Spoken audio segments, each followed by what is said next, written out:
திருச்சிற்றம்பலம். ஆடும் வரிவேல் அணி சேவல் என பாடும் பணியே பணியாய் அருள்வாய். தேடும் கயமா முகனை சிறுவில் சாடும் தனி யானை சகோ. திருச்சிற்றம்பலம். தென்னாடுடைய சிவனே போற்றி, என் நாட்டவர்க்கும் இறைவா போற்றி. வெற்றிவேல் முருகனுக்கு. திருச்சிற்றம்பலம். அண்டசராசரங்களுக்கெல்லாம் அதிபதியாக விளங்கக்கூடிய முருகப்பெருமானுடைய ஒப்பற்ற கருணையினாலே ஆலய உழவார தொண்டு திருக்கூட்டத்தின் சார்பாக மிகச் சிறப்பாக ஏற்பாடு செய்யப்பட்டு நிகழ்ந்து வருகின்ற 6 நாள் தொடர் சொற்பொழிவில் ஸ்ரீமத் பாம்பன் சுவாமிகளுடைய அருள்ஞான பாடல்களை தொடர்ந்து சிந்திக்கும் முகமாக 4ஆம் நாளான இன்றும் சுவாமிகள் அருளி செய்த 4வது மண்டலத்திலிருந்து சில செய்திகளை சிந்திப்பதற்கு திருவருள் கூட்டியிருக்கிறது. ஸ்ரீமத் பாம்பன் சுவாமிகள் இந்த வாழ்விலேயே முருகப்பெருமானுடைய பெருங்கருணையை நாம் பெற்றுவிட வேண்டும் என்கின்ற பெரும் முயற்சியை மேற்கொண்டு அந்த முயற்சியின் காரணமாக உலகத்தவர்களெல்லாம் எண்ணி பார்க்க முடியாத கடும் துறவு மேற்கொண்டு பெருமானுடைய கருணையை தவிர வேறு எதையும் சிந்திக்காத திருவுள்ளம் கொண்டு தாம் பெற்ற இன்பம் இந்த உலகத்தவரும் பெற வேண்டும் என்கிற காரணத்தினாலே முருகப்பெருமானுடைய பெருமையையும் அவனுடைய திருவருளையும் மிக விரைவாகவும் எளிதாகவும் பெற்று வாழ்விலே நம்முடைய துன்பங்களை எல்லாம் நீக்கிக் கொள்ளக்கூடிய மார்க்கங்களை காட்டும் முகமாகவும் சுவாமிகள் 6666 பாடல்களை அருளி செய்தார்கள். அவற்றையெல்லாம் மண்டலங்களாக தொகுத்து 6 மண்டலங்களாக இங்கே நமக்கு தொகுத்து தரப்பெற்று இருக்கிறது. சுவாமிகளுடைய வாழ்விலே பல்வேறு நினைத்து பார்க்க முடியாத அற்புதங்கள் சம்பவங்கள் முருகப்பெருமான் நிகழ்த்தி காட்டி இந்த கலியுகத்திலே கண்கண்ட தெய்வமாக விளங்குகிறவன் 6 முகம் கொண்ட கருணை கடலாம் முருகப்பெருமான் என்று நமக்கு அறிவித்தவர் நம்முடைய ஸ்ரீமத் பாம்பன் சுவாமிகள். 4வது மண்டலத்திலே மிக முக்கியமான ஸ்ரீமத் பாம்பன் சுவாமிகளுடைய பாராயண கவசங்கள் எல்லாம் அதில் அமைந்திருக்கின்றன. சண்முக கவசம் என்று சொல்லப்பெறுகின்ற நினைத்தவர் நினைத்ததை பெறக்கூடிய அற்புத கவசத்தை சுவாமிகள் அருளி செய்திருக்கிறார். சுவாமியுடைய வாழ்க்கையில எதிர்பாராமல் நிகழ்ந்த ஒரு அல்லல், அதிலிருந்து தாம் விடுபெறுவதற்காக சுவாமிகள் முருகப்பெருமானை திருவுளத்திலே சிந்தித்து இந்த சண்முக கவசம் என்கின்ற நூலை அவர்கள் அருளி செய்கின்றார்கள். உயிரெழுத்துக்கள் 12 மெய்யெழுத்துக்கள் 18 இவற்றையெல்லாம் முதலாக கொண்டு துவங்குகின்ற பாடல்களாக அவற்றை அமைத்து அதி அற்புத கவசமாக உயிருக்கும் உடலுக்கும் ஞான கவசமாக விளங்கக்கூடிய அந்த அற்புத பதிகத்தை சுவாமிகள் அருளி செய்தார்கள். அவர்கள் அருளி செய்த மாத்திரத்திலேயே அவர்கள் வாழ்விலே குறுக்கிட்ட அந்த அல்லலும் துன்பமும் இல்லாமற் போயிற்று. அது தொடங்கி பல்வேறு சீடர்களும் அன்பர்களும் அந்த கவசத்தை பெற்று நாள்தோறும் முருகப்பெருமான் முன்பு நின்று பாராயணம் செய்து பல்வேறு நன்மைகளை அடைந்து வந்தார்கள். முருகனுடைய பரத்துவத்தை குறிக்கின்ற அந்த அற்புதமான பதிகத்திலே பொதுவாக பதிகம் என்று சொல்லுகிற பொழுது ஒரு பதியை பற்றியதாகவோ அல்லது 10 பாடல்களை கொண்டதாகவோ இருக்கவற்றைத்தான் பதிகம் என்று சொல்லுவது வழக்கமாக இருக்க, ஞானிகள் அருளி செய்த நம்முடைய உள்ளத்திலே பதிகின்ற வண்ணமாக சொல்லி இருக்கிற பாடல்களை எல்லாம் பதிகம் என்று சொல்லுவதிலும் எந்த விதமான தவறும் இல்லை என்கிற காரணத்தினாலே அவற்றையெல்லாம் நாம் பதிகம் என்றே சொல்லுவதிலே எந்த விதமான வேறுபாடும் கிடையாது.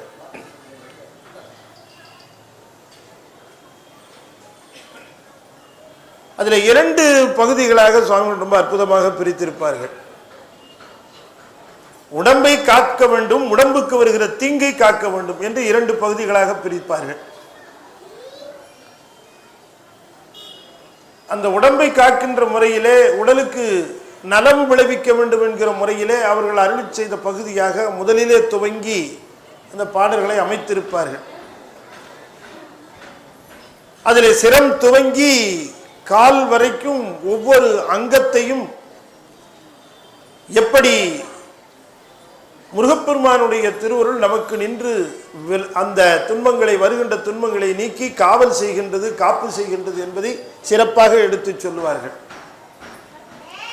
அண்டமாய் அவனியாகி அரியோனா பொருளதாகி தொண்டர்கள் குருவுமாகி துகளறு தெய்வமாகி என் திசை போற்று நின்ற என்னருள் ஈசனான தின்திரள் சரவணத்தான் தினமும் என் சிரசை காக்க என்று சொல்லி சிரசிலே துவங்குவார்கள்.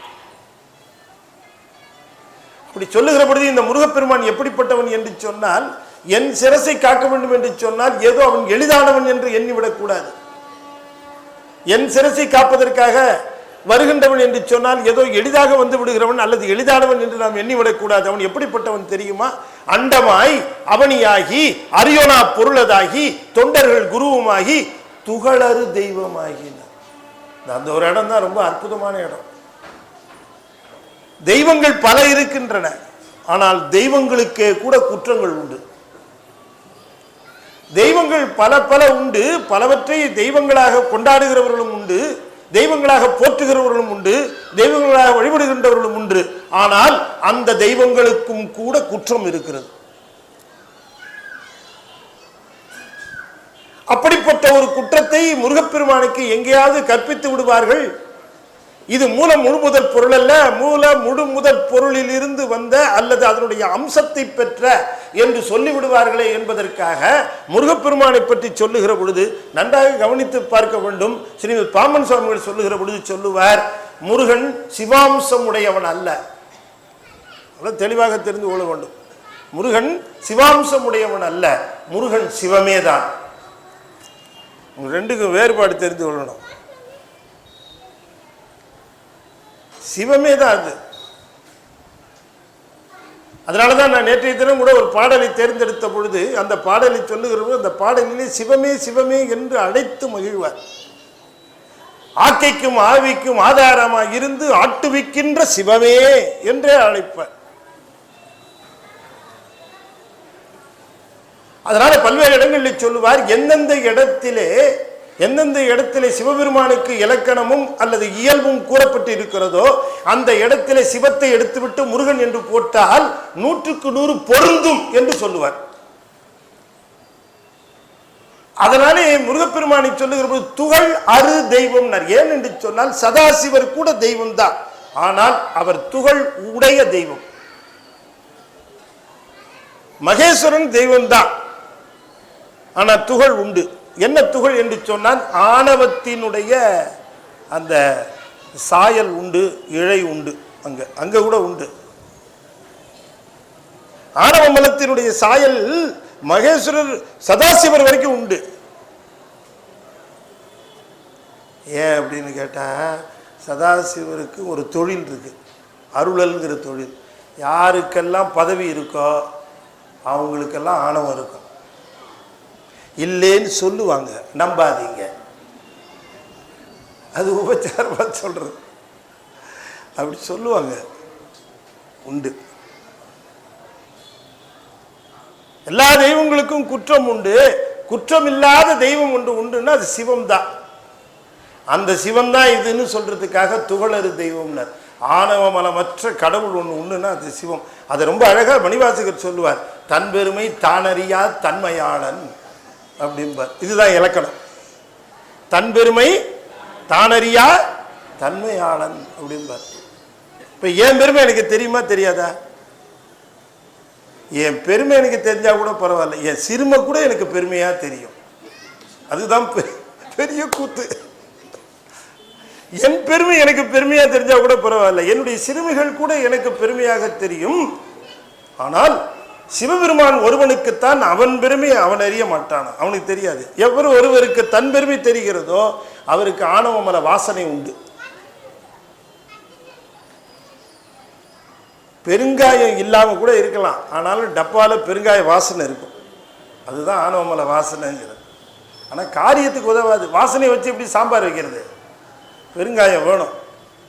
அது போல இது காரியப்படாது, ஆனாலும் வாசனை உண்டு. ரெண்டுக்கு வேறுபாடு உண்டு. ஆனால் பதி என்று சொல்லக்கூடிய அந்த சிவம் இருக்கிறதே, அந்த சிவமும் இந்த முருகரும் வேறு அல்ல என்று சொல்லுவதற்கு அண்டமாய் அவனியாகி அரியோனா உள்ளதாகி தொண்டர்கள் குருவுமாகி துகளறு தெய்வமாகி என் திசை போற்று நின்ற என்னருள் ஈசனான திந்திரல் சரவணத்தான் தினமும் என் சிரசை காக்க என்று துவங்குகிறது. அகரம் துவங்கி ஆகாரம் போய் ஈகரம் ஈகாரம் என்றெல்லாம் போகிறது.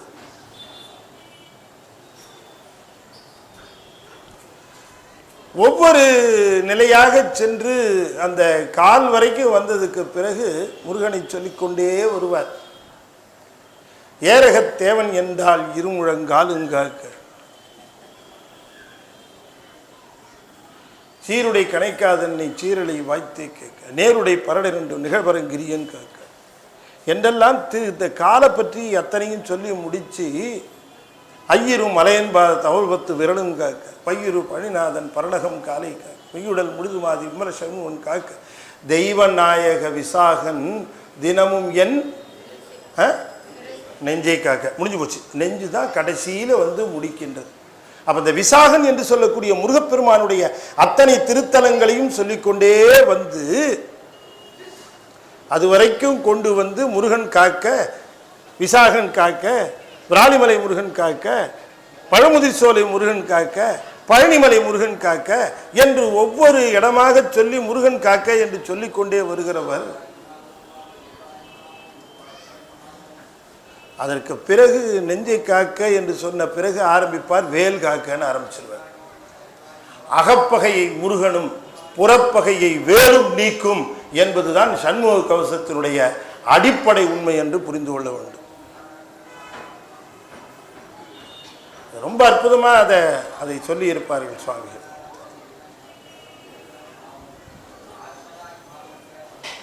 அந்த அற்புதமான அந்த பதிகத்தை சுவாமிகள் அந்த நூலை சண்முக கவசத்தை அடியார்களெல்லாம் பாராயணம் செய்து உய்ய வேண்டும் என்கிற பேரருள் திறத்தினாலே முருகப்பெருமான் அவர் மூலமாக வருவித்தார். ஒன்றை வருவிக்க வேண்டும் என்று சொல்லுகிற பொழுது மற்றொருவரை கருவியாக பயன்படுத்துவான். அதுதான் இறைவன் செய்கிறது. யாருக்காவது ஒருவருக்கு எதையாவது செய்ய வேண்டும் என்றால் ஒருவரை மற்றொருவருக்கு கருவியாக பயன்படுத்துவான். இந்த கருவி எனக்கு நான் ஆறுமுகனும் ஆறுபடை வீடும்னு ஒரு புத்தகம் எழுதுனேன். திருமுருகாற்றுப்படை ஆய்வு நூல் எழுதியிருக்கேன். அந்த புத்தகம் வெளியிட்டு நடந்தது. திருமுருகாற்றுப்படையினுடைய ஆய்வு. திருமுருகாற்றுப்படை படிப்பதற்கு கொஞ்சம் கடினமாக இருக்கும். இந்த ஆய்வு கொஞ்சம் எளிமைப்படுத்தி படிக்கிறவர்கள் சுலபமாக படிக்கிற விதமாக அந்த நூல் இருந்தது. எல்லாரும் பாராட்டினார்கள். ஒரு சபையிலேருந்து வந்து அணுகினார்கள். ஐயா, இந்த நூல் ரொம்ப நல்லா இருக்கு, உங்களுக்கு இந்த நூலுக்கு ஒரு பாராட்டு விழா செய்யணும்னு நாங்கள் நினைக்கிறோம். ரொம்ப சந்தோஷம். என்றைக்கு உங்களுக்கு வாய்ப்பாக இருக்கும்? சரி, அந்த பாராட்டு விழா செய்யலான்னு இருக்கோங்க ஐயா. சரி, அன்றைக்கி வச்சுக்கலாமா? வச்சுக்கலாம். ரைட், அப்போ நாங்கள் கிளம்புறோங்க ஐயா. ரொம்ப சந்தோஷம் ஐயா. ஒரு முக்கியமான விஷயம் என்ன, நீங்கள் வர அன்னைக்கு, இன்னைக்கு நீங்கள் விழாவுக்கு வர அன்னைக்கு முக்கியமாக ஒன்று மறந்துடாமல் எடுத்துகிட்டு வரணும். என்னன்னு, இந்த திருமுருகாற்றுப்படை ஆய்வு நூல் எழுதினீங்கல்ல, அந்த பேனா உங்ககிட்ட தானே இருக்குது, அந்த பேனாவை எடுத்துகிட்டு வந்துருக்கேன். ஏங்க அப்படின்னா, பேனாவுக்கு தாங்க பாராட்டு விழா, அதுதானே எழுதிச்சு அப்படின்னாங்க. பேனாவா எழுதிச்சு? பேனா தான் எழுதிச்சு, ஆனால் பேனாவா எழுதிச்சு? என்னங்க, பேனா தான் எழுதிச்சு, ஆனால் பேனாவா எழுதிச்சு? பேனா கருவி, பேனா நினைச்சுக்கலாமா? நான் தான் திருமுறை ஆய்வு நூல் எழுதுறேன் நினைச்சுக்கலாமா? அது போல நம்மை கொண்டு இறைவன் ஒரு காரியத்தை செய்து முடிக்கிறான் என்றால் நாம் நம்மால் முடிந்தது என்று எண்ணிக்கொள்ளக்கூடாது. முருகப்பெருமான் செய்து முடித்திருக்கிறான், நாம் ஒரு கருவியாக இருந்திருக்கிறோம். அப்படித்தான் நாம நினைக்க முடியுமே தவிர பேனா நினைச்சுக்கலாமா நான் தான் எழுதுறேன். அப்படி அற்புதமாக அந்த கவசத்தை உலகத்தவர் உய்யும் வண்ணமாக, இது மற்றவர்களுக்கு இது அற்புதம் செய்தது ஒரு பக்கம் இருக்கட்டும்,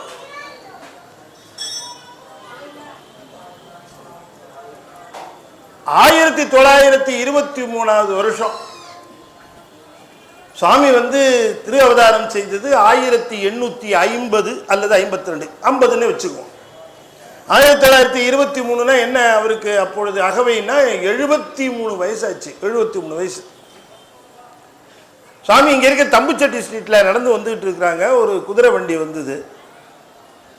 குதிரை வண்டியில மோதப்பெற்று கீழே விழுந்து வண்டியினுடைய பெரிய சக்கரம் சுவாமியினுடைய காலில் ஏறி இறங்கிடுச்சு.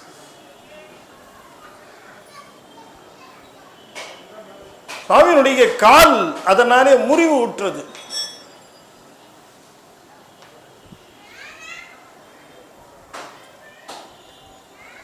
சொல்லடாத துன்பம். சுவாமிகள் அப்படியே கீழே விழுந்துட்டாங்க. இந்த சக்கரை ஏறி இறங்கிடுச்சு. நானா இருந்திருந்தா அந்த வண்டிக்காரனை வஞ்ச வையில அவனுக்கு அங்கேயே அப்படி திட்டிருப்பேன். சாமி அவருக்கு எப்படி இருந்ததுன்னு சாமியே பின்னால் எழுதுறாங்க அசோகசால வாசத்தில். கால் முறிந்தது, கால் முறிஞ்சிருச்சு. கால் முறிந்தது மூப்பையர் நிலையில். மூப்பு ஐயர் அப்படின்னா துன்பமுற்ற முதுமை பருவம். இந்த 73 வயசு எப்படி இருக்கும்? லேசா ஒருத்தர் மேலே இடிச்சாலே வலிக்கும். அந்த வயதுல எப்படி இருக்கும்னா இந்த உடம்பு அப்படியே அவ்வளவு மென்மையா இருக்கும். 23 வயசுல யாரையாவது இடிக்கலாமான்னு இருக்கும். 73 வயசுல யாரோ இடிச்சிருவாங்களோன்னு இருக்கும். இந்த உடம்பு அவ்வளவு மென்மையா, சிறு ஊரு கூட தாங்க முடியாது வலி, இப்படி இருக்கும் இந்த உடம்பு. சுவாமி சொல்லுகிறார்கள் மூப்பையருங்கிறாரு. மூப்பும் முதுமையினால் ஏற்பட்ட துன்பமும் இருக்கிற நேரத்தில் கான் முறிந்தது மூப்பையர் நிலையில் என் கதி கொள் நீன் முறிந்தது. நீன் முறிந்தது மூச்சு உள்ளேயும் வெளியையும் போய்கொண்டிருந்த மூச்சு. அது என்னாச்சுன்னாரு, அது நீல்னா மூச்சு, பிராணவாயு வெளியே இருக்கா உள்ளே இருக்கான்னு தெரியாதபடிக்கு நின்று போச்சுன்னாரு. கிட்டத்தட்ட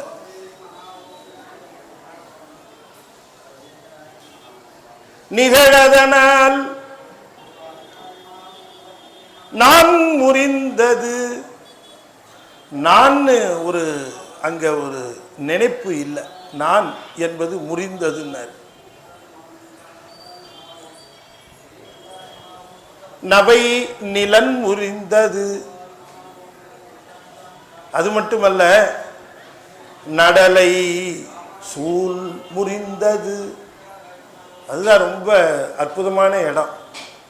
என் காது முறிஞ்சுது. முதுமை துன்பத்திலே உழன்று கொண்டிருக்கக்கூடிய நிலையிலே காலும் முறிஞ்சுது. கால் முறிஞ்ச வழியிலே உள்ளே போய்கொண்டும் வெளியே வந்து கொண்டும் இருக்கக்கூடிய விடற்குழலாம் நிகழதனால் நீள் முறிந்தது. இந்த காற்று உள்ளேயும் போயும் வெளியும் போயும் வந்து கொண்டிருந்த காற்று அது நின்று போச்சு. மூச்சை அடைகிற நிலை. அந்த நேரத்திலே நான் என்பது இல்லை. அந்த நேரத்திலே இந்த உலகம் என்பது இல்லை. அந்த நேரத்திலே எனக்கு எனக்கு ஒரு முக்கியமான எண்ணம் தோன்றியது. முக்கியமான எண்ணம் தோன்றியது. சாமிகள் குறிப்பிடுகிறார்கள், ஒன்று தோணிச்சு. என்ன? இனிமே எனக்கு பிறப்பும் அருந்தது. இந்த நினைப்பு எப்படி வந்தது பாருங்க உங்களுக்கு. என்று என்று துன்பப்பட்ட உவந்தனன் மகிழ்ச்சி உற்றேன். ஞானிகளுக்கு உடம்பும் மிகையாக இருக்கும். ஏதாவது ஒரு வாய்ப்பு கிடைச்சி இந்த உடம்பை விட்டு இந்த உயிர் நீங்குமானால் அவர்கள் ஆணித்தரமாக இருக்கிறார்கள். இது நிச்சயமாக முருகப்பெருமானிடம் சென்று சேர்ந்து விடும் என்கிற அந்த உறுதிப்பாடோடு இருக்கிறார்கள். ஆனால் உலகத்திலே இருக்கிற காலத்தில் வரைக்கும் இந்த உடம்போடு ஒட்டி கொண்டு இருந்துதான் ஆக வேண்டும். அவர்கள் இந்த உலகத்திலேயே ஞானம் பெற்று ஆணவமனம் நீங்க பெற்று மும்மலமும் நீங்க பெற்று அவர்கள் பேரானந்தத்தை கொஞ்சம் கொஞ்சமாக அனுபவித்துக் கொண்டிருப்பார்கள்.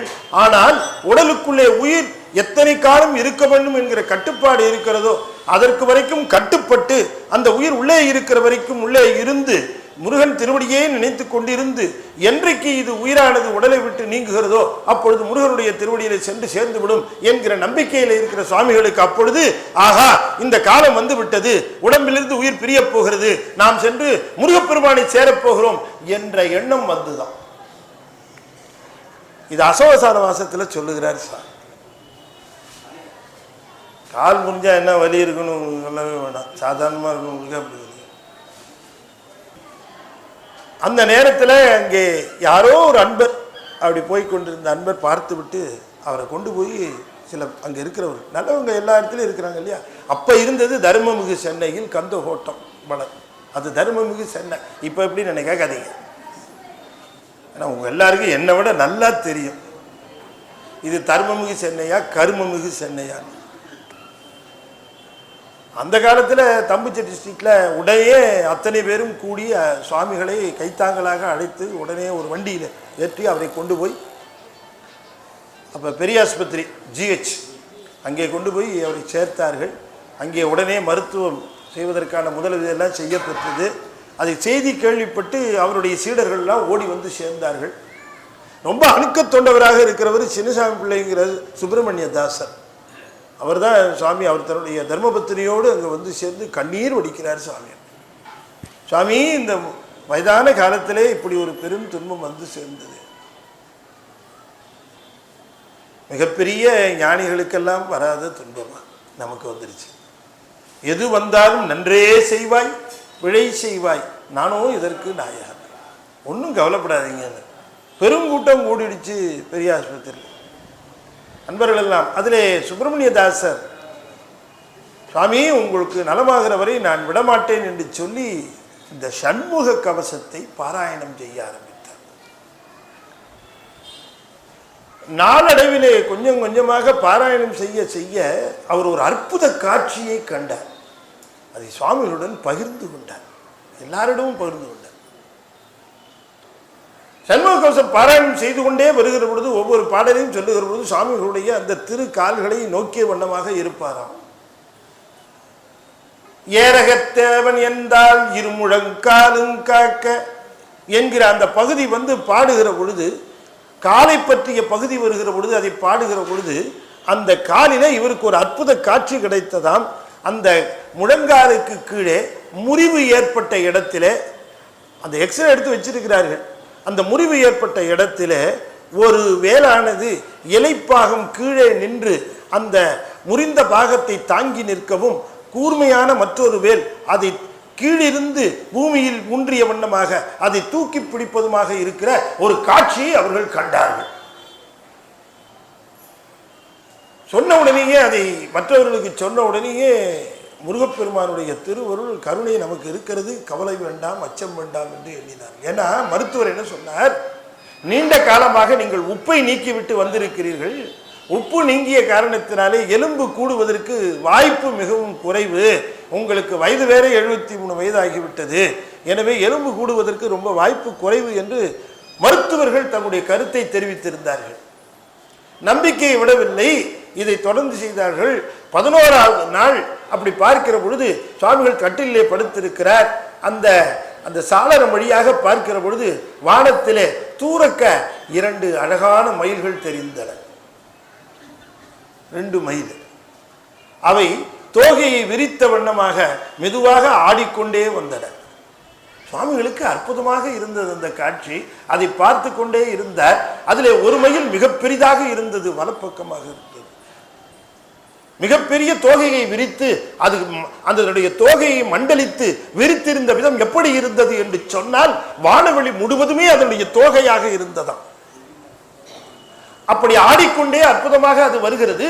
அதற்கு அருகாமையிலே இடப்பக்கமாக மற்றொரு மயில் அதை காட்டிலும் சிறிய அளவிலே இருந்ததாம். அந்த மயில் சிறிய வடிவம். இது அத்தனையும் அசோகசார வாசத்தில் சொல்றாங்க சாமி. அந்த காட்சியை பார்க்கிறார். அதை இன்றைய தினம் வரைக்கும்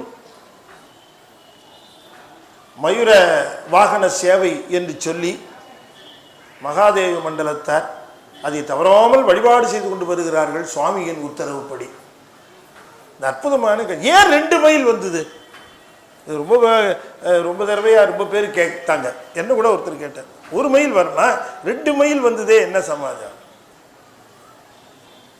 அது என்னன்னு கேட்டா,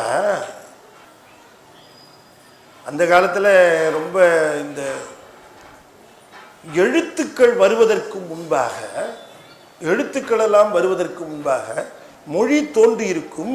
மொழி வரி வடிவமாக எழுத்துக்களாக வருவதற்கு முன்பாக வடித்து காட்டுவதற்காக குறியீடுகளை பயன்படுத்தினார்கள் மக்கள், குறிப்பாக தமிழர்கள். இந்த குறியீடுகளை எப்படி பயன்படுத்துவார்கள் என்று சொன்னால், மயில்னா ஒரு குறியீடு, குயில்னா ஒரு குறியீடு, ஒரு அடையாளம் காட்டுவார்கள். இந்த மயில் என்கிற அடையாளத்திற்கு குறியீட்டுக்கு என்ன காட்டுவார்கள் என்று சொன்னால், எப்படி காட்டுவார்கள் சொன்னால், ஒரு இசட் இல்லை, இப்படி மேலே ஒரு கோடு, குறுக்க ஒரு கோடு, கீழே ஒரு கோடு, இசட்டுன்னு உங்களுக்கு புரியறதுக்காக சொன்னேன். அப்போயே இசட் வந்துருச்சுன்னு நினச்சிடாதீங்க. சரி, ஆங்கிலம் நமக்கு முன்னாலேயே போல இருக்குன்னு எதை சொன்னாலும் ஜாக்கிரதையாக சொல்ல வேண்டியிருக்கு. சாரே சொல்லிட்டாரு, தமிழுக்கு முன்னாலேயே ஆங்கில இசட் வந்துருச்சு அப்படின்ட்டு. நான் உங்களுக்கு புரிய இல்லை, சரி 2ன்னு சொன்னால் நீங்கள் சுழிச்சிக்கிட்டுலாம் நின்றுட்டு இருப்பீங்க. சுழிக்கக்கூடாது, அதுக்காக சொன்னேன். மேலே ஒரு கோடு, கீழே ஒரு கோடு, செங்குத்து கோடு, அப்புறம் கீழே ஒரு கோடு, படுக்க கோடு, மேலே ஒரு படுக்க கோடு, அப்புறம் சாய்வா ஒரு கோடு, அப்புறம் கீழே ஒரு படுக்க கோடு. இந்த மயிலை குறிக்கிறதுக்கு ஒரு குறியீடு. அப்போ எழுத்தை குறிக்கிறதுக்கு என்ன பண்ணுறது? அவன் என்ன பண்ணாம பாருங்க, ஓ ஒரு ஒன்று அப்படிங்கிற ஓங்கிற எழுத்து இருக்கு இல்லையா, இந்த எழுத்தை குறிக்கிறதுக்கு என்ன பண்ணா அதே இசடை பயன்படுத்தலாம். அதே மேலே கோடு கீழே கோடு இது. அப்போ ஓன்னு எழுத வேண்டிய இடத்துல எல்லாம் இதை போட்டுக்குவான். ஓ சரி, ஓ அப்படிங்கிறதுக்கு இதை போடுறான்.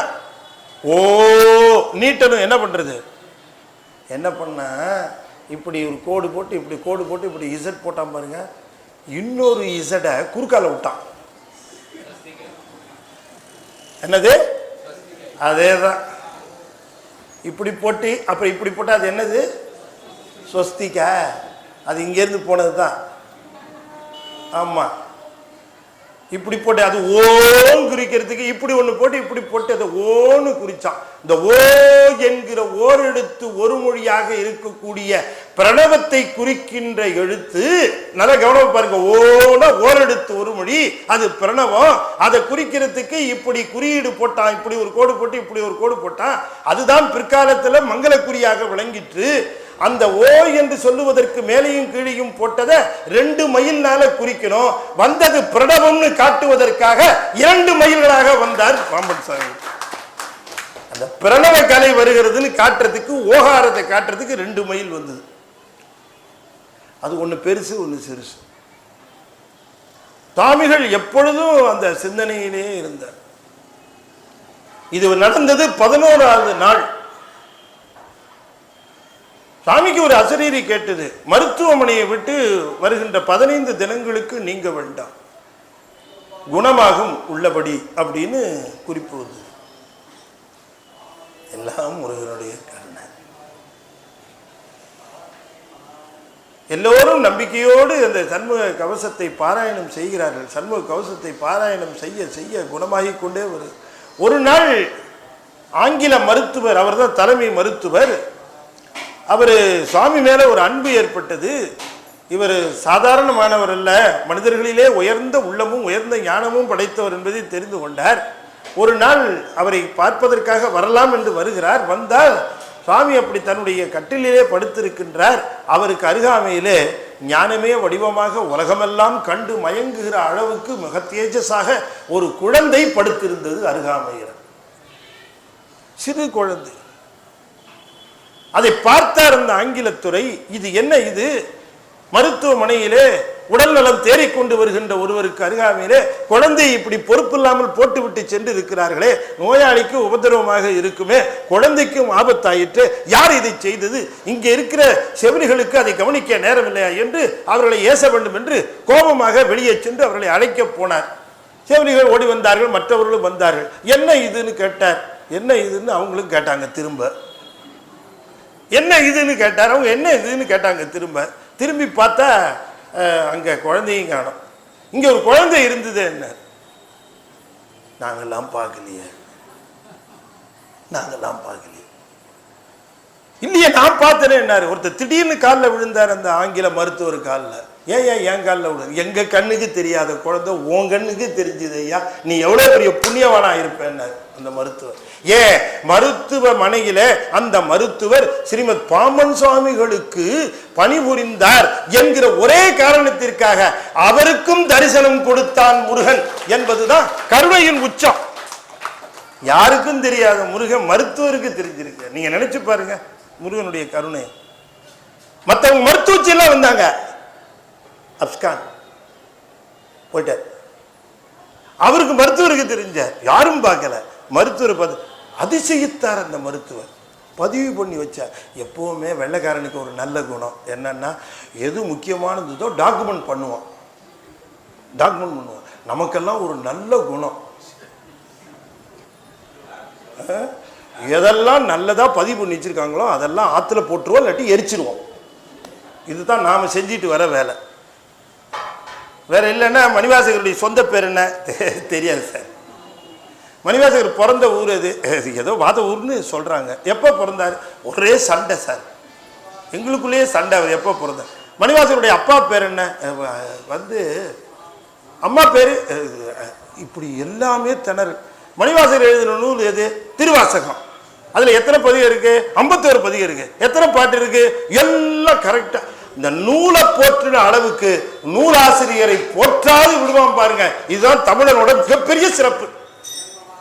சரி, நூலையாவது பத்திரமா போற்றி கொண்டாந்தானே, அதுக்காவது பாராட்டம். அந்த அளவிற்கு இந்த சண்முக கவசம் சொல்லி கரெக்டா 15வது நாள் அந்த பூரண குணமடைந்தது. மருத்துவர் அதிசயப்பட்டார். நீங்கள் தேவதூதர் என்றார் அந்த மருத்துவர். நாங்க குணப்படுத்தலை, நீங்க வழிபட்ட கடவுள் குணப்படுத்திச்சு. மருத்துவமனையில் ஒரு டாக்டர்கிட்ட போனேன். அவர் எழுதி வச்சிருந்தார் வெளியில. அவர் என்ன எழுதியிருந்தாருன்னா, we only dress the wound, God heals it அப்படின்னு எழுதியிருந்தார். நாங்கள் மருந்து போட்டு கட்டுதான் போடுகிறோம், குணப்படுத்துவது இறைவன் தான் செய்கின்றான் என்று எழுதியிருந்தார் அந்த மருத்துவர். மருத்துவர் குணப்படுத்த முடியுமா? இறைவன் தான் குணப்படுத்துகிறான். அதனால தான் அவனுக்கு மருந்தீசன்னு பேர். பவரோக வைத்தியநாதன் என்பது அவனுக்கு. எல்லா நோய்களையும் நீக்குகின்றான். நோய் வரக்கூடாதுன்னு நம்ம சொல்லக்கூடாது. நோய் வரட்டும், அது நம்ம வரக்கூடாதுன்னு தடுக்கவே முடியாது. ஏனென்று சொன்னால் வினைகளை அனுபவித்து தீர்ப்பதற்காகத்தான் இந்த பிறப்பு வந்திருக்கிறது. எதற்காக வலி வருகிறது என்று சொன்னால், வலி நோய் இருப்பதனுடைய அடையாளமாக இருக்கிறது. எனவே அந்த மருத்துவமனையிலே இந்த குறிப்பை இன்றும் பதிவு செய்து அதை இங்கே இருக்கிறவர்கள் இன்றைய தினமும் வழிபட்டு கொண்டு வருகிறார்கள் என்பதுதான் நாம் அறிகின்ற செய்தியாக இருக்கிறது. அப்படி சண்முக கவசம் என்பது இந்த 4ஆம் மண்டலத்தில் இருக்கிறது. பரிபூஜன பஞ்சாமிர்த வண்ணம் என்கிற ஒரு வண்ணமும் பாடினார். சீடர்கள் எல்லாம் கேட்டுக்கொண்டதற்காக. நமக்கு முருகப்பெருமானுக்கு அபிஷேகம் செய்வதற்கு வசதி இல்லை, சௌரியம் இல்லை, வாய்ப்பு இல்லை, கவலைப்படாத. இந்த பரிபூஜன பஞ்சாமிர்த வண்ணம் என்கின்ற வண்ணம் நாம் முருகப்பெருமான் முன்பாக நின்று அமர்ந்து உள்ள முருக பாடுகிற பொழுது, பால் வண்ணம் பாடுகிற பொழுது, முருகனுக்கு பால் அபிஷேகம் செய்தால் என்ன பயன் கிட்டுமோ அந்த பயன் கிட்டுமாறு செய்திருக்கிறார். தயிர் வண்ணம் பாடி இருக்கிறார். இந்த தயிர் வண்ணத்தை பாடுகிற பொழுது முருகப்பெருமானுக்கு தயிர் அபிஷேகம் செய்தால் என்ன புண்ணியம் கிட்டுமோ அந்த புண்ணியம் கிட்டுமாறு செய்திருக்கிறார். நெய் அபிஷேகத்திற்கு ஒரு வண்ணம் பாடி இருக்கிறார். அந்த வண்ணத்தை பாடுகிற பொழுது முருகனுக்கு நெய் அபிஷேகம் செய்தால் என்ன புண்ணியமோ அந்த புண்ணியம் கிட்டுமாறு செய்திருக்கிறார். பிறகு சர்க்கரை வண்ணம் பாடி இருக்கிறார். இந்த சர்க்கரை வண்ணத்தை பாடுகிற பொழுது முருகனுக்கு சர்க்கரை அபிஷேகம் செய்தால் என்ன புண்ணியம் கிட்டுமோ அந்த புண்ணியம். சர்க்கரை என்ன, இந்த வெள்ளை சர்க்கரை இல்லை, என்ன சர்க்கரை, இந்த வெள்ளையா இருக்கும்ல அந்த சர்க்கரை, அது அது அது வந்து உகந்ததல்ல. ஏன்னா அதுல இருக்கிற இல்லாத ஊர்ல இருக்கிற அத்தனை கெமிக்கலும் போடுறோம். உங்களுக்கு எல்லாம் ரகசியமா சொல்றேன், இந்த எலும்புலேருந்து வர ஒரு கெமிக்கலும் அதுல கலக்கிறான், சுகர். எங்களுக்கு என்ன தெரியாது சார், நீங்க இவ்வளவு ரகசியமா இது ஏன் எங்ககிட்ட சொல்றீங்க? இந்த வெள்ளம் இருக்கு பாருங்க, நாட்டு சர்க்கரை, அது மட்டும்தான் பயன்படுத்தணும். பஞ்சாமிர்தத்துக்கு கூட அதைத்தான் பயன்படுத்தணும். அந்த சக்கரை அபிஷேகம், இந்த சக்கரை வண்ணம் பாடியிருக்கார், சக்கரை அபிஷேகம் அது செஞ்சா என்ன புண்ணியமோ அந்த புண்ணியம் கிட்டும். முருகனுக்கு முன்பாக சர்க்கரை வண்ணத்தை பாடினார். கடைசியா தேன் வண்ணம் பாடி இருக்கிறார். ரொம்ப அற்புதமாக இந்த தேன் வண்ணமானது நாம் பாடுகிற பொழுது, தேனினாலே முருகப்பெருமானுக்கு அபிஷேகம் செய்தால் என்ன புண்ணியமோ அந்த புண்ணியம் கிட்டும். நீ ஏன் அபிஷேகம் பண்ண முடியலன்னு கவலைப்படுற? முருகனுக்கு முன்பாக உட்கார்ந்து இந்த 5 வண்ணங்களையும் பாடு. 5 அபிஷேகங்களையும் செய்த மாதிரியும் ஆச்சு. உள்ள நிறைவு, செல்வ நிறைவு, எல்லா நிறைவும் கிட்டும் என்று அந்த பரிபூஜன பஞ்சாமிர்த வண்ணத்தை அருளி செய்தார். அதுவும் இந்த 4வது மண்டலத்தில் தான் இருக்கு. சுவாமி என்ன கருணையோடு அருளி செய்திருக்கிறாங்க சுவாமி. இன்றைய தினம் நாம ஒரு சிறு பாடல்களை, சில பாடல்களை சிந்திப்பதற்காக தேர்ந்தெடுக்கிற நூல் சிறுநூல் திரட்டு என்கிற பகுதியில் திருத்தொடையல்னு ஒரு பாடல் பகுதி பண்ணியிருக்காரு. ரொம்ப அற்புதமான பகுதி. தயவுசெய்து யாரும் கொஞ்ச நாளைக்கு கடிகாரத்தை பார்க்காதீங்க. எல்லாம் ஒரு 2-3 பாட்டு முடிச்சிட்டேன்னா அதுக்கப்புறம் நான் லேட்டாக தானே ஆரம்பித்தோம் இல்லையா? ஆமாம், இல்லை அதுக்குன்னு ரொம்ப லேட் பண்ண மாட்டேன். பாவம் அவங்க அம்பத்தூர்லேருந்துலாம் வந்திருக்காங்க அம்மா, அதனால் நான் ரொம்ப தூரம் லேட் பண்ண மாட்டேன்.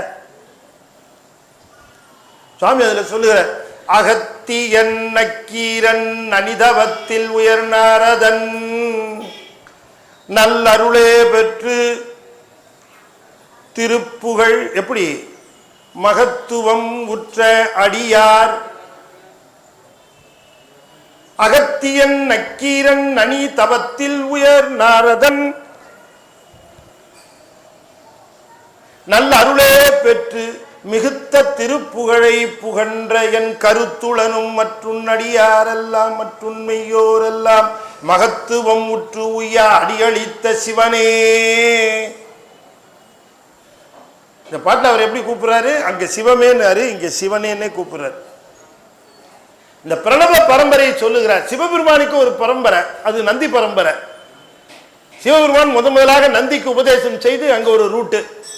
இந்த பக்கம் சிவனுக்கு சமானம் என்று சொல்லுவதற்கு காரணமே சிவபெருமானே முருகப்பெருமானை அழைத்து,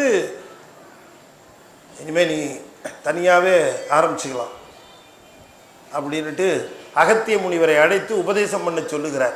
அகத்திய முனிவருக்கு அந்த உபதேசம் செய்கின்றார், பிரணவ உபதேசம்.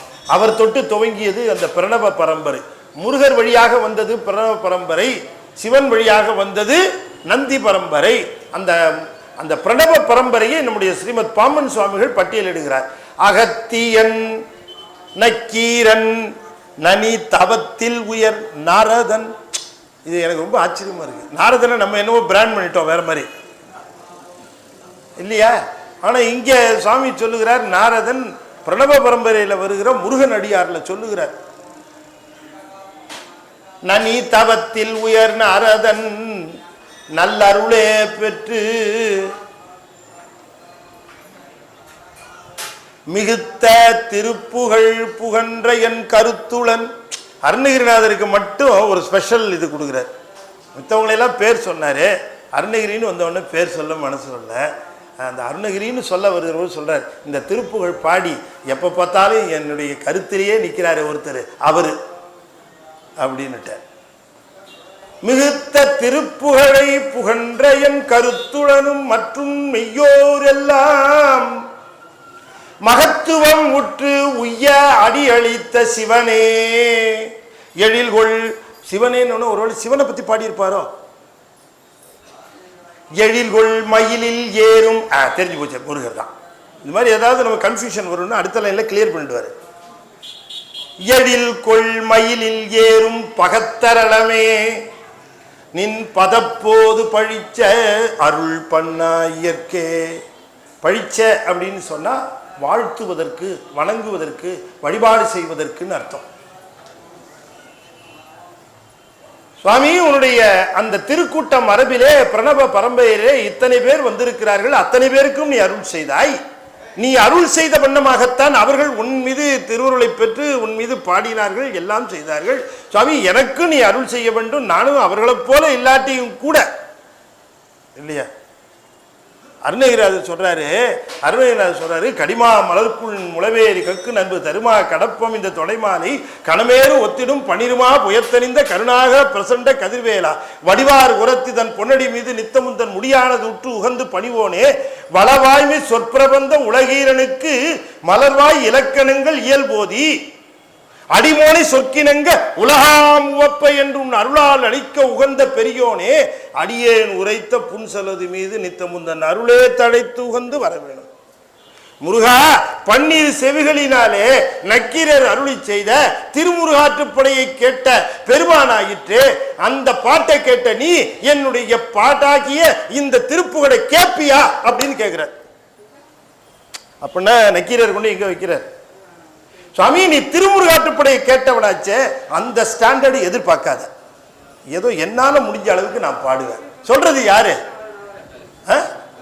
அருணகிரிநாதர். என்ன அற்புதமாச்சு. அடி மோனை சொற்கினங்க உலகாம் ஒப்ப என்றும் அருளால் அளிக்க உகந்த பெரியோனே. நீ உலகாம் ஒப்பன்னு எடுத்து கொடுத்து அதை கேட்ட. அடியேன் உரைத்த புன்சொல், புன் சொல்லாம், புள்ளிய சொல், அற்ப சொல்லுங்கிறார். எதை? திருப்புகழ அற்பமா பாடி இருக்கிறேன்.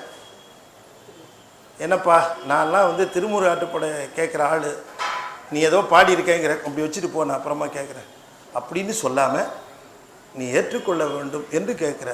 அதுபோல இங்கே சொல்லுகிறார், நீ அருணகிரிநாதருடைய திருப்புகழை கேட்ட ஆளாச்சே, என்னுடைய பாட்டையும் கொஞ்சம் ஏற்றுக்கணும் அப்படிங்கிறார். யாரு? ஸ்ரீமத் பாமன் சுவாமி. சுவாமி, நீ அவர் பாட்டை கேட்டு. அகத்தியன் நக்கீரன் நனி தபத்தில் உயர் நாரதன் மிகுத்த திருப்புகழை புகழ்ந்த என் கருத்துளன் இவருடைய பாடல்களை எல்லாம் கேட்ட நீ அவர்களுக்கு அது மட்டுமல்ல மற்றும் மெய்யோரெல்லாம் மகத்துவம் முற்று உய்ய அடியளித்த சிவனே எழில்குள் மயிலில் ஏறும் பகத்தரளமே நின் பதப்போது பழிச்ச அடியேற்கும் அருள் பண்ண, எனக்கும் அருள் செய்யப்பா, உன் திருவடியை பாட வேண்டும் என்று விண்ணப்பிக்கின்றார் சுவாமி. அந்த முருகனை சொல்லுகிற பொழுது ரொம்ப அற்புதமாக ஒன்று சொன்னார். பக தரளமேனார், பகத்தரளமேனார். அது சுவாமியினுடைய அந்த வார்த்தை பிரயோகம் சில இடங்கள்ல எல்லாம் அதை நினைந்து நினைந்து மகிழும் வண்ணமாக இருக்கும். அந்த ஒரு சொற்றோட தான் இருக்கும். அதை எடுத்து பார்த்தா அது மாதிரி ஒரு சின்னதாக தான் இருக்கும், ஆனால் டைம் பாம் மாதிரி இருக்கும். பகத்தரளமேனார். இப்போ எப்படின்னு சொல்ல பாருங்க. இப்போ தரளம்னா என்ன அர்த்தம்? முத்துன்னு அர்த்தம். முத்துன்னு அர்த்தம். இப்போ சுவாமி முத்துக்குமார சுவாமின்னு பேர் சுவாமிக்கு, முருகனுக்கு முத்துக்குமார சுவாமி. இங்கே நம்ம வைத்தீஸ்வரன் கோயிலில் இருக்கிற சாமிக்கு பேர் என்ன? முத்துக்குமார சாமி தானே. அங்கே இருக்கிற ஒரு பேர் முத்துக்குமார். அது விட்டுறக்கூடாது, செல்வ முத்துக்குமார சாமி. உண்மைதான், கரெக்டாக சொன்னது. நம்ம இழுக்கணும்னா அதை ஒரு அடைமொழி கொடுத்தா செல்வம் முத்துக்குமார சாமின்னா ஏதோ விஷயம் இருக்கு அப்படின்னு. உண்மைதான், முத்துக்குமார சாமி. முத்து, முத்துன்னா இது ஒரு முத்து, முத்து. அதனாலதான் ஆரம்பிச்சார் முத்தை திரு பத்தி திருநகை அத்திக்கரை சத்தி சரவணன் முத்துக்கு ஒரு உருவரை என ஓதும்னார். ஏன் முத்து? திருஞான சம்பந்தருக்கும் எல்லாம் முத்து தான் இல்லையா? முத்துல சிவிக, முத்துல கவரி, முத்துல அந்த கொடை, எல்லாமே முத்து. சரி, அது ஒரு பக்கம் இருக்கட்டும். முத்துன்னு சொன்னோடனே முத்து எல்லாமே முத்தா? முத்து எங்கிருந்து பிறக்கிறதுங்கிறத பொறுத்து அதனுடைய குவாலிட்டி. பிறந்த இடத்த வச்சு தான் ஒரு பொருளுக்கு மதிப்பு. பிறந்த இடத்த வச்சு தான் ஒரு இடத்துக்கு மதிப்பு. திருக்குறள் ஒரு அருமையான திருக்குறள் ஒன்று, ரொம்ப நினைந்து நினைந்து மகிழத்தக்க ஒரு குறள். இந்த காமத்துப்பாலில் செய்திருக்கிறாங்க நம்ம திருவள்ளுவர் நாயனார். ஒரு தலைவன் தலைவிக்காக காத்து கொண்டு இருக்கிறான். தலைவி வரத்துக்கு தாமதமாச்சு.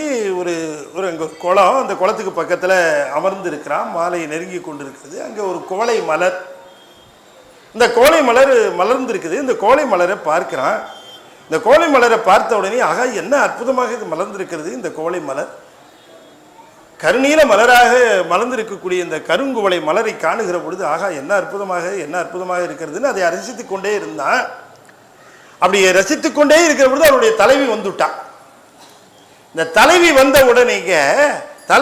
உடனேங்க இவன் டக்குன்னு தலைவியை பார்த்தான். தலைவியினுடைய கண்களை பார்த்தான். தலைவியை பார்த்த உடனேங்க அப்படி பார்த்துட்டு இப்படி பார்த்தானா. உடனே எதை? இந்த கோலையை பார்த்தானா. இப்படி பார்த்துட்டு அந்த தலைவியை பார்த்துட்டு இப்படி பார்த்தானா. பார்த்த உடனேயே இந்த கோலை என்ன பண்ணிச்சான், டக்குன்னு தலையை குந்திச்சு. இது வரைக்கும் இப்படி இருந்ததுங்க. அப்புறம் உடனே என்ன பண்ணிச்சான், டக்குன்னு இப்படி பண்ணிச்சு. ஏன்னு அதுக்கு வெக்கம் வந்துருச்சான். என்ன வெக்கம்? நம்மளை இது வரைக்கும் ரசிச்சுட்டு இருந்தான், நாம தான் அழகுன்னு. இந்த பெண்ணோட கண்ணை பார்க்குற பொழுது இனிமேல் நமக்கு அழகே போச்சு.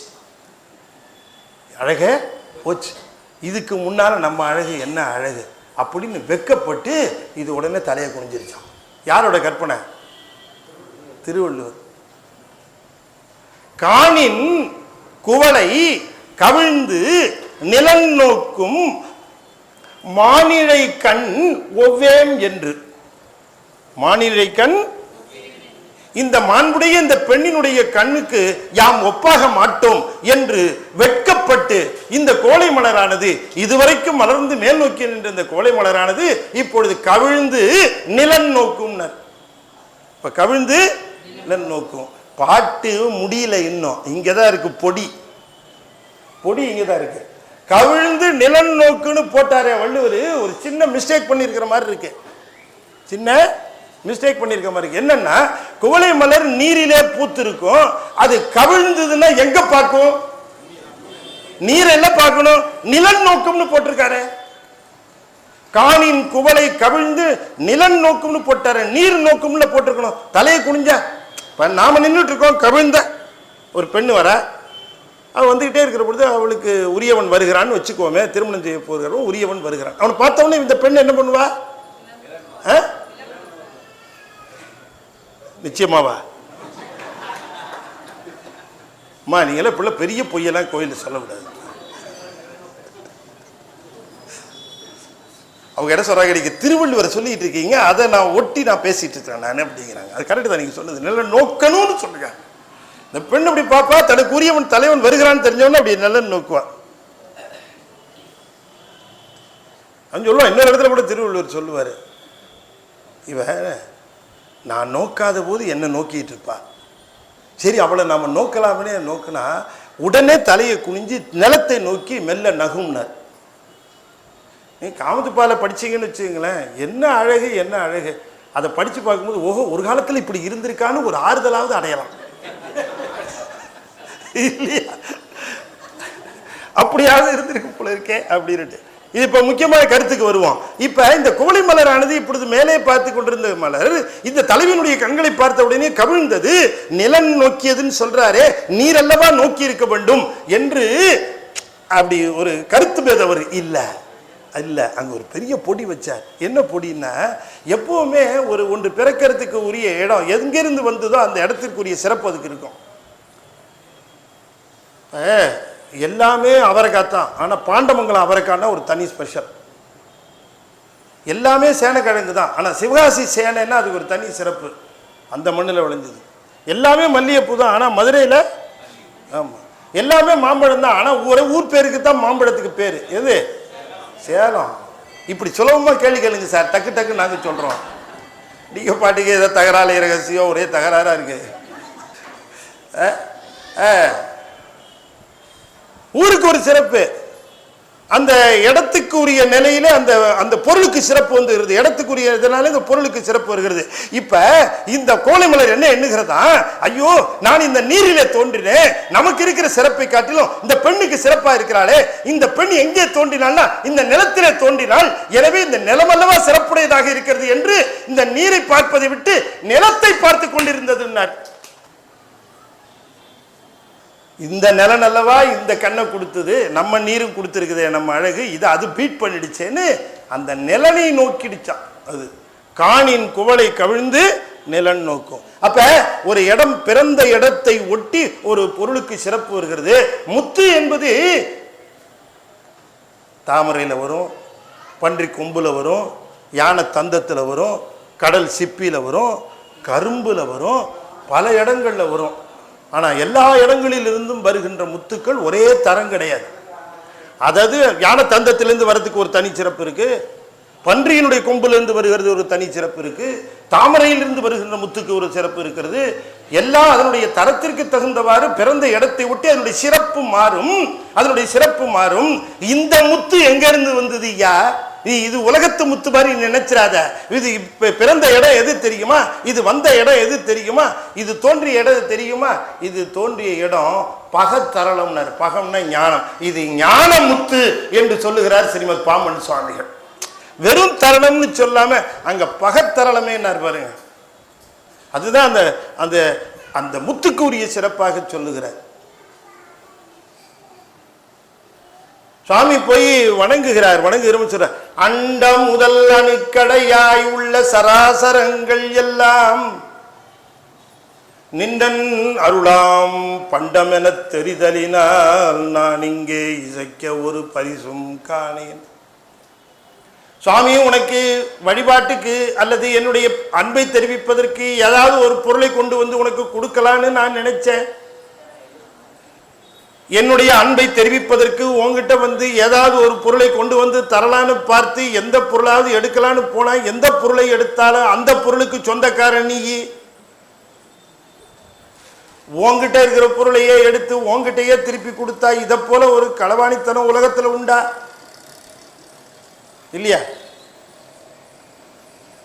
ஒருத்தர் வீட்டுக்கு போனாரு. வீட்டுக்கு போன உடனே வணங்கினாரு. ஐயா, உங்களுக்கு ஒரு பரிசு கொண்டு வந்திருக்கேன்னாரு. கொடுங்கன்னாரு. கை நீட்டினாரு. ஒரு டம்ளர் வச்சார். இதை நான் எடுத்து வந்திருக்கேன் ஐயா, நீங்கள் வச்சுக்கணும். எங்கள் வீட்டு டம்ளர் மாதிரி இருக்கு. ஆமாம், வாசலில் தான் இருந்தது, எடுத்துகிட்டு வந்தேன். வெள்ளத்தில் பிள்ளையார் பண்ணி அதே கிளி நைவேத்தியம் பண்ணுவாங்க அம்மா இல்லையா? அது மாதிரி சுவாமி சொல்லுகிறார், இந்த உலகத்தில் ஏதாவது ஒரு பொருளை எடுத்து என் அன்புக்கு உனக்கு அடையாளமாக கொடுக்கலான்னு நினச்சிட்டு எடுத்தா, வாழைப்பழத்தை எடுத்தா அது உன் சமாச்சாரம். ஏன் வாழைப்பழம் எங்கே விளைஞ்சுது? இந்த நிலத்தில் விளைஞ்சுது. நிலம் உனக்கு சொந்தம். உன் நிலத்தில் பயிரிட்டதை உனக்கேவா? அது இப்படி விளையாடுறதுக்கும் உன்னுடைய திருவருள் இருக்கணும் இல்லையா? அதற்குரிய மழை இருக்கணும், அதற்குரிய சூழ்நிலை இருக்கணும், அதற்குரிய சூரியன் இருக்கணும். எல்லாம் உன்னுடைய ப்ராப்பர்ட்டி. சூரிய கிரணம், நீர், பூதங்கள் எல்லாம் முன்னுடையது. அதனால பழத்துக்கு சொந்தக்காரன் நீ. தேங்காய் கொடுக்கலான்னு பார்த்தேன். தேங்காய் யாருது? தென்னை மரம். தென்னை மரத்தில் யாரு கொடுத்தது? சுவாமி. அதே நிலம். இப்படி எந்த பொருளை கொடுக்கலான்னு பார்த்தாலும் எல்லாம் ஒண்ணுதாவே இருக்கு. அண்டம் முதல் அண்டம் அணுக்கடையாய் உள்ள ஒரு சிறு அணு கூட உன்னுடைய திருவருள் பெறாததோ அல்லது உன்னுடைய கடாட்சம் இல்லாததோ கிடையாது. அண்டம் முதல் அணுக்கடையாய் உள்ள சராசரங்கள் எல்லாம் அருளாம் உன்றன் பண்டம் என தெரிதலினால் இங்கே உனக்கு நான் இசைக்க ஒரு பொருளும் காணேன். உனக்கு பரிசாக ஏதாவது கொடுக்கலான்னு பார்த்தேன், ஒன்றும் இல்லை. அப்போ என்ன பண்ணலான்னு எனக்கு ஒரு முடிவுக்கு வந்தேன்னா, கொண்ட தமியேன் வணக்கம் தனை ஒன்னே ஒன்று செய்ய முடியும், வணங்குறேன். கொண்ட தமியேன் வணக்கம் தனை திருத்தியாக கொள் என்று நான் ஒரு வணக்கம் கொடுக்குறேன், அந்த வணக்கத்தை ஏற்றுக்கொள். ஆனாலும் கூட அந்த வணக்கம் தூய்மை உடையது, சுத்தமானதுன்னு சொல்லிட முடியாது. அந்த வணக்கத்தை அதை நீ தான் சுத்தப்படுத்திக்கணும், தூய்மைப்படுத்திக்கணும். வணக்கம் தனை திருத்தியாக நீ அதை திருத்தி நீ ஏற்றுக்கொள்ள வேண்டும் என்று அண்டி நின்றேன் நின்னடிக்கே. உன்னுடைய திருவடியை நான் சார்ந்து இருக்கிறேன். உன் திருவடியை சார்ந்து என்னுடைய வணக்கத்தை தெரிவித்துக் கொள்கிறேன். பெருமானே, இந்த வணக்கத்தை நீ திருத்தி உன்னுடைய திருவடியிலே சேர்த்துக்கொள். இந்த வணக்கத்தை நீ ஏற்றுக்கொள். வணக்கத்தை தவிர வேறு எது செய்தாலும் அது அவனுடைய பொருள். அதனால தான் நான் திரும்ப திரும்ப சொல்றது, வழிபாடு என்பது நம்முடைய வாயினாலே மலர்கின்ற வாழ்த்து தான் வழிபாடு. ஞானிகளுடைய பாடல் ஏன் இவ்வளவு பாட்டு அருளி செய்து போயிருக்கிறாங்க? அத்தனை பாடல்கள் ஏதாவது ஒரு பாடலை நாம் அவர்களுக்கு முன்பாக சொல்ல வேண்டும் என்பதற்காகத்தான். அதுதான் வழிபாடு. பூசை என்பது அதுதானே. எனவே அந்த பாடலை நாம் பாட வேண்டும். அதை சொல்லுகிறார், வணக்கம் தனை திருப்தியாக. அதையும் நீ ரெண்டு அர்த்தம், அதை சரி செய்து ஏற்றுக்கொள்ள அர்த்தம், அது திருப்தியாக ஏற்றுக்கொள்ள அர்த்தம். திருப்தியாக நீ ஏற்றுக்கொள் என்று சொல்லுகிறார். பரத்துவத்தை பற்றி சொல்லுகிற ஒரு பாடல், அதோடு நான் நிறைவு செய்யலாம்னு நினைக்கிறேன். இனித்த அலர் முடித்த சுரரவர்க்கும் அருகுரு என உற்றிருந்தாய் அன்றி, இனித்த அலர் முடித்த சுரரவர்க்கும் அருள் குருவாய் உற்று இருந்தாய் என்று உனக்கொருவர் இருக்க இருந்ததில்லை. சுவாமி, தேவர்களுக்கும் தேவாதி தேவர்களுக்கும் நீதான் குருவாக இருந்திருக்கிறாய், ஆனால் உனக்கு ஒருவர் குரு என்று இருந்ததில்லை. குரு இல்லாத தேவர் கிடையாது. ஏன், உங்க அப்பாவுக்கே ஒரு குரு இருந்திருக்காங்க, நீதான் இல்லையா? ஆனால் குரு என்ற ஒருவரும் இல்லாத அந்த பரத்துவம் உடையவன் நீ ஒருவன் தான். இனித்த அலர் முடித்த சுரரவர்க்கும் உற்ற குருவாய் நீ இருந்ததன்றி உனக்கு ஒருவர் இருக்க இருந்ததில்லை. ஆதலால் சுவாமி சொல்லுகிறார், உன்னடி உளம் வைத்த அடியார், உன்னுடைய திருவடியை நினைக்கின்ற அடியார்கள் இருக்கிறார்களே, அவர்களுடைய கடல் போது நினைய கரை போம். அவருடைய திருவடியை நினைந்தால், யார் முருகனையே திருவடியையே நினைத்துக் கொண்டிருக்கக்கூடிய அடியார்களுடைய திருவடியை யார் எண்ணுகிறார்களோ அவர்களுடைய கரை போய்விடும் என்று சொல்லுகிறார். அது மட்டுமல்ல, இங்கே சலிப்பதுவும் இங்கே ஜெனிப்பதுவும் மரிப்பதுவும் ஒழிந்திடுமே, குரக்கொடியை சேர்ந்திட்டோனே. இங்கே பிறப்பு இறப்பு நீங்கிவிடும். யாருக்கு தெரியுமா? உன்னையே வணங்குகின்ற அடியாருடைய திருவடியை யார் வணங்குகிறார்களோ, உன்னையே வணங்குகின்ற அடியாருடைய திருவடிக்கு யார் தொண்டு செய்கின்றார்களோ, உன்னையே வணங்குகின்ற அடியார்களை யார் உள்ளத்திலே வைத்துக் கொண்டிருக்கிறார்களோ அவர்களுடைய கரையாக இருக்கக்கூடிய வினை நீங்கும், அவருடைய வாழ்வில் இருக்கக்கூடிய துன்பம் நீங்கும், அவருடைய பிறப்பும் நீங்கும் என்று சொல்லி இந்த திருத்தொடையலிலே முருகன் அடியாருடைய பெருமையை சுவாமிகள் சொல்லுகின்றார். சொல்லுகிறார், குற கொடியை சேர்ந்திட்டோனேனர். அந்த திரும்ப திரும்ப ஒவ்வொரு பாடல்லையும் ஒரு இடம் வைப்பார் பாருங்க, ரொம்ப அற்புதமா இருக்கும். குறக்கொடினா யாரு? குறக்கொடினா யாரு? கரெக்டு தான், வள்ளியம்மா. அவதான் குறக்கொடி, குறவர் குலத்திலே வந்த கொடி. கொடி குறக்கொடியை சேர்ந்திட்டோனேன்னாரு. குறக்கொடியை சேர்ந்திட்டோனேன்னார். இப்ப கொடியை போய் இவர் சேர்ந்தார். கொடி எதை சேரும்? கொடி எதை சேரணும்? கொம்பு சேரணும். கொடிக்கு கொம்பு ஆதாரம். கொடி போய் கொம்பு சேரணும், அதோட பின்னி பிணையணும், அதுக்கு ஆதாரமாக விளங்குவது கொம்பு. கொடி தான் கொம்பை போய் சேரணும். ஆனா இங்க கொடியை கொம்பு சேர்ந்துதான். குறக்கொடியை சேர்ந்திட்டோனேன்னாரு. இந்த கொடி அங்கேயே இருந்தது, கொம்பு போய் கொடியை போய் சேர்ந்ததுன்னார். இதுக்கு பேர் வள்ளி சன்மார்க்கம்னு பேர். ரொம்ப அற்புதமாக இந்த சன்மார்க்கத்தை சொல்லுகிறார். வாங்க வாங்க, சன்மார்க்கத்தை சொல்றார் வாங்க.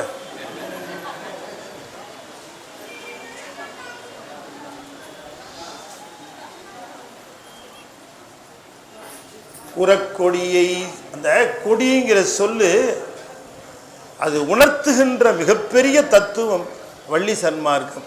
சன்மார்க்கம் உங்களுக்கு தெரியும், இதுக்கு பேரே வள்ளி சன்மார்க்கம்னு பேரு.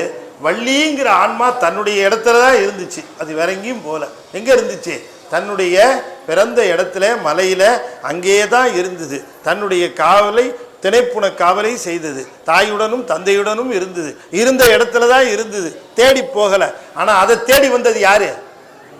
முருகர் தான் தேடி வந்தார். முருகர் தேடி வந்து ஆட்கொண்டார். அதுக்கு வள்ளி சன்மார்க்கம்னு பேர். தவமுடையவர்கள் இருந்த இடத்திலேயே இருந்து முருகனையே நினைந்து அவன்பால் அன்பு செலுத்துகிற பொழுது முருகன் அவர்களை தேர்ந்து வந்து ஆட்கொள்ளுகின்றான். அதைத்தான் மணிவாசன் சொன்னார், ஈர்த்தென்னை ஆட்கொண்ட எந்தை பெருமானேனார். ஈர்த்து என்னை ஆட்கொண்டார். ஈர்த்து என்னை ஆட்கொண்டன்னா இவரெல்லாம் அங்க போயிருக்கணும். யாரு? அவர் கைலாயத்திலே இருந்திருக்கணும். இவர் எங்க போயிருக்கணும்? எங்க? கைலாயில போயிருக்கணும். அவர் ஈர்த்து இருந்தா இவர் அங்கிருந்து கைலாயம் போயிருக்கணும். போனாரா? யார் வந்தா கீழே? அவர் தான் கீழே வந்தாரு. யார் யாரை ஈர்த்தாப்ப? காந்தம் இரும்பை ஈர்த்திருக்கணும். ஆனா இதுல ஒரு பெரிய ஆச்சரியம், இரும்பு காந்தத்தை ஈர்த்திருக்கு. ஈர்த்து என்னை ஆட்கொண்டாரு. அவரே ஈர்த்தாரு. பொய்யே. இவர் இருக்கிற இடத்துல திருப்பெருந்துறையில அதே பாண்டிய நாட்டில் அவர் வந்து காத்து கிடக்கிறார் எப்போ வருவார்னு. அப்ப ஈர்த்து என்னை ஆட்கொண்ட எந்த பெருமானேங்கிறது உண்மையிலேயே மணிவாசகராக இருக்கக்கூடிய பெருமான் சிவனை ஈர்த்து தன்னை ஆட்கொள்ளுமாறு செய்தார். அதுதான் சன்மார்க்கம். அந்த சன்மார்க்கம் இது வள்ளி சன்மார்க்கம். வள்ளியம்பிராட்டி எங்கேயும் போகல, அம்மா அங்கேயே இருந்து முருகனையே நினைக்கிறான். எதை பார்த்தாலும் முருகனா அவளுக்கு நினைப்பு இருக்கு. முருகனை அடைய வேண்டும் என்று முருகா முருகா என்று நினைத்து கொண்டிருந்தால் அவள் இருக்கிற இடத்துல முருகன் வந்து ஆட்கொள்ளுகிறான். அவளை ஆட்கொள்ளுகிற பொழுது அவளுக்கு உரிய பாங்கிலே மகிழ்ச்சி அடைந்து விடக்கூடாது என்கிற காரணத்தினாலே முதலே வேடுவனாகவும் பல்வேறு கோலங்களில் வந்து தான் ஆட்கொள்ள. இறைவன் கூட நமக்கு அன்பு செலுத்துகிற பொழுது ஆட்கொள்ளுகிற பொழுது நேராக மானுட சட்டை தாங்கி தான் வருவானே தவிர முருகனா வந்துடுவாரா? வந்தால் எங்கேருந்து மேக்கப் போட்டு வந்தையா, நேராக ஸ்டுடியோலேருந்து வரியா அப்படின்னு நாமளே கேட்டுருவோம். அவரை நம்புவோமா? அவரை நம்ப மாட்டோம் இல்லையா? காரணம் நம்முடைய குறையறிவு. எனவே நமக்கு இறைவன் நேரில் வருவான்னு நம்ம எதிர்பார்க்கவே கூடாது. இறைவன் அடியார்கள் ரூபத்தில் வருவான். அதனால அடியார்களை போற்ற வேண்டும், அடியார்களுடைய திருவடியை பணிய வேண்டும், அடியார்களுக்கு தொண்டு செய்ய வேண்டும் என்று இந்த திருத்தொடையில் என்கிற பகுதியில் பல்வேறு, நான் ஒரு 3 பாட்டு தான் சொன்னேன். அதில் இருக்கிற பாடல்கள் மற்றவற்றையும் நீங்கள் வீட்டில் படிக்கணும்னு அதுக்கு அர்த்தம். ஹோம்ஒர்க்கும் கொஞ்சம் பண்ணணும் இல்லையே? அதெல்லாம் ஸ்கூலோட போயிடுச்சு சார், இப்போ ஏன் வம்பு பண்ணுறீங்கன்னு சொல்லக்கூடாது. அப்பப்போ நான் ஒவ்வொரு மண்டலத்திலையும் ஏராளமான பாடல்கள் இருக்கின்றன. அவற்றில் 1-2 பாடல்கள் உங்களுக்கு எடுத்து காட்டுகிறேன். ஏன்னா ஒரு பானை சோத்துக்கு ஒரு சோறு. யார் பானை வைக்கிறா? இப்போ எல்லாம் என்ன வைக்கிறாங்க? இப்போ என்னம்மா? குக்கரா? குக்கர். அப்போ ஒரு குக்கர் சோத்துக்கு ஒரு விசில் அப்படி வச்சுக்கிட்டான். 2 விசில் வந்தால் சோறா? போங்க, நீங்கள் உங்களுக்கெல்லாம் சௌரியம் பண்ணி வச்சிருக்கிறாங்க, அவ்வளோதான். எனவே அன்பர்களே, ஸ்ரீமத் பாமன் சுவாமிகளுடைய இந்த அற்புதமான ஞான வேள்வியில கலந்து கொண்ட உங்கள் அத்தனை பேருக்கும், அதுவும் இன்னைக்கு சண்முக கவசம் பற்றிய அந்த வரலாற்றை நீங்கள் கேட்டீர்கள். அதற்கு ஈடு இணையில்லாத ஒரு அற்புதமான நூல் இந்த கவசம், சண்முக கவசம். யார் ஒருவர் சண்முக கவசத்தை ஓதுகிறார்களோ பயணத்தின் போது, வெளியில் முக்கியமான வேலையாக செல்லுகிற பொழுது, அப்பொழுதெல்லாம் இந்த கவசத்தை ஓதுகிற பொழுது அதற்கு சிறந்த கவசமாக அது விளங்குகிறது. அதனுடைய பயனை அனுபவித்தவர்கள் ஏராளம். அது சுவாமிகளே அதை அனுபவித்த விதத்தை தான் நான் அடியேன் எடுத்து சொன்னேன் என்று சொல்லி நிறைவு செய்யும் முகமாக சடாட்சர மந்திரத்தை 6 முறை ஓதுவேன். அன்பர்கள் எல்லாம் ஓத வேண்டும். நீங்கள் ஓதுற சத்தம் நேராக கந்தகிரிக்கு கேட்கணும். ஓம் சரவண பவ, ஓம் சரவண பவ, ஓ சரவண பவ,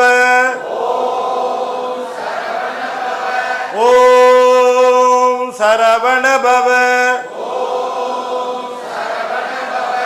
ஓம் சரவண பவ,